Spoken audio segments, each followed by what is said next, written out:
est supérieur à 12 mois. Il faut toujours revenir à la définition des actifs immobilisés. Pour parler d'actifs immobilisés, il faut que ça soit conservé par l'entreprise pour une durée supérieure à 12 mois. Alors, pour parler d'actifs immobilisés corporels, il faut bien sûr que l'actif en question possède une substance physique. Il faut que ça soit tangible.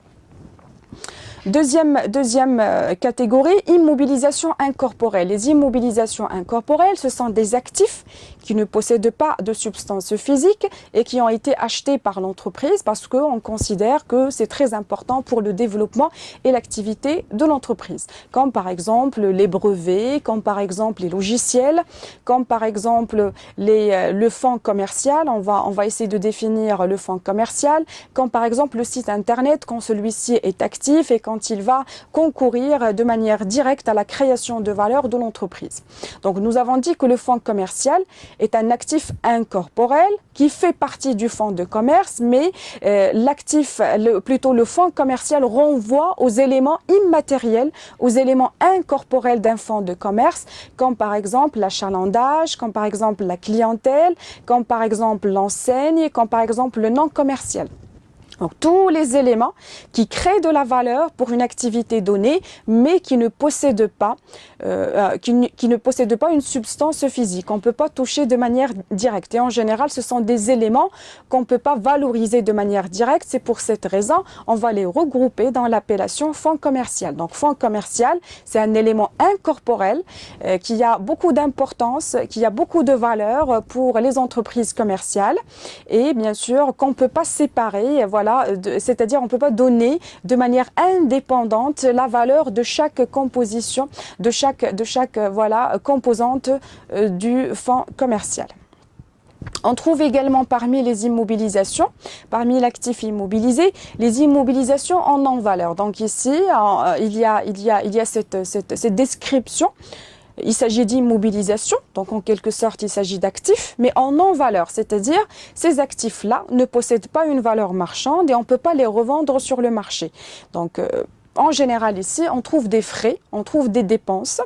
On trouve les frais les dépenses à répartir sur plusieurs exercices, on trouve les frais préliminaires, on trouve également les primes de remboursement des obligations. Alors, qu'est-ce qu'on entend par cette notion d'immobilisation non valeur? Donc, en général, ce sont des frais, ce sont des dépenses qui ont été tout simplement réalisées par l'entreprise, mais qui revêtent une importance stratégique. C'est pour cette raison, l'entreprise a choisi de les immobiliser, donc elle les a incorporés dans les immobilisations de l'entreprise pour que ça soit amorti, c'est-à-dire pour pouvoir bénéficier de leur amortissement et ainsi réaliser des économies d'impôts qui vont permettre à l'entreprise de faire face aux dépenses en question.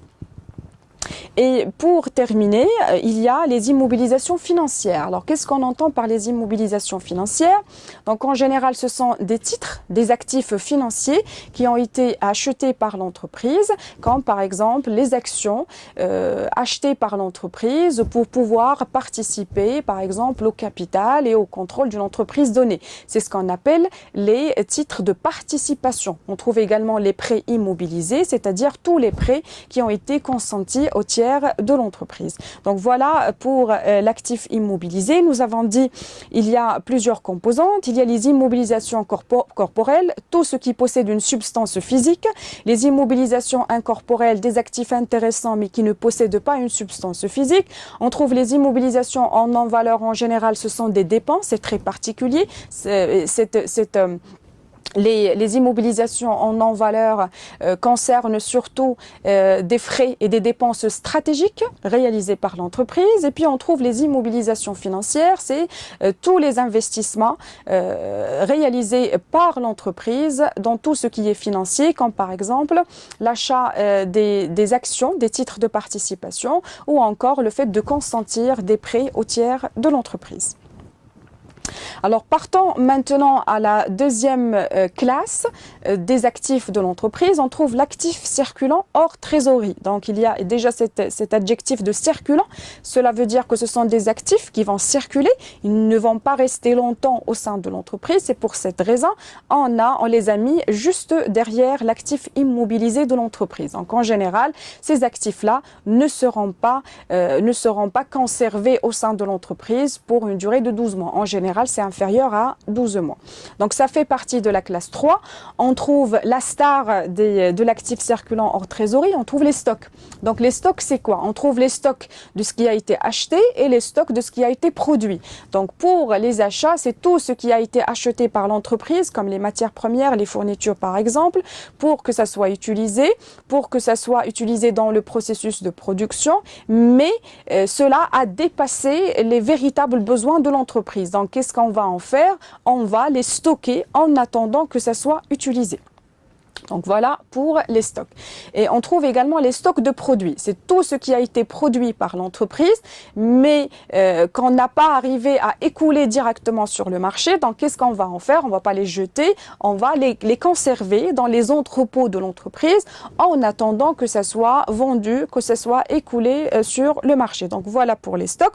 Donc en général, les stocks, c'est quelque chose qui est destiné soit à être utilisé au sein du processus d'exploitation de l'entreprise, soit destiné à être vendu sur le marché. C'est pour cette raison, ça fait partie de l'actif circulant de l'entreprise. Donc, ce n'est pas un emplacement définitif, au contraire, c'est quelque chose qui va circuler, qui va se transformer, soit en achat, soit tout simplement en production pour l'entreprise. Et puis, on trouve les créances de l'actif circulant. Les créances, nous avons déjà défini cette notion de créance, ce sont tout simplement les promesses de réception d'argent que l'on a obtenu de la part de nos clients. Donc, nous avons dit que cela caractérise les ventes à terme, que cela caractérise les ventes, bien sûr, dont le paiement ne va pas se dérouler, ne sera pas réalisé de manière concomitante à l'action de vente, à l'opération de vente. Donc, d'abord, on a vendu et par la suite, on a accordé un délai à nos clients pour, bien sûr, recevoir la contrepartie financière de la vente en question. Et puis, comme dernière composition, on trouve les TVP, ou ce qu'on appelle les titres et valeurs mobilières de placement. Donc, ce sont les actifs financiers achetés par l'entreprise, non pas pour que ça soit conservé pour une durée supérieure à 1 an, mais tout simplement sous forme de placement, c'est-à-dire on les achète pour les revendre par la suite, en général dans l'année. C'est-à-dire on a acheté par exemple des actions d'une entreprise donnée. La volonté derrière, c'est pas la participation durable dans le capital de l'entreprise, c'est pas la participation dans le processus et le contrôle, dans le processus de décision et le contrôle de l'entreprise, mais tout simplement on les a achetés pour des raisons spéculatives, on les achète pour que ça soit revendu par la suite pour pouvoir réaliser ce qu'on appelle la plus-value. La plus-value, c'est la différence entre le prix de vente et le prix d'achat. Donc, on peut dire que les titres et valeurs mobilières de placement, c'est tout à fait le contraire des titres de participation. Titres de participation, c'est tous les actifs financiers achetés par l'entreprise pour que ça soit conservé pour une durée supérieure à 1 an. Les titres et valeurs mobilières de placement, ce sont tous les titres financiers achetés par l'entreprise pour les revendre en vue de pouvoir réaliser un certain nombre, bien sûr, en vue de pouvoir réaliser des plus-values. Alors maintenant, partons vers la trésorerie. La trésorerie, ça fait partie de la classe 5. On trouve deux composantes majeures.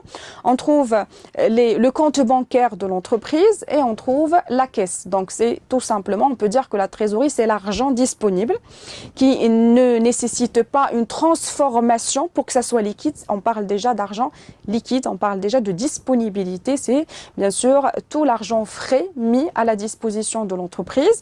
Donc en général, l'argent est conservé soit dans le compte bancaire de l'entreprise, soit dans la caisse de l'entreprise, bien sûr, sous forme d'espèces.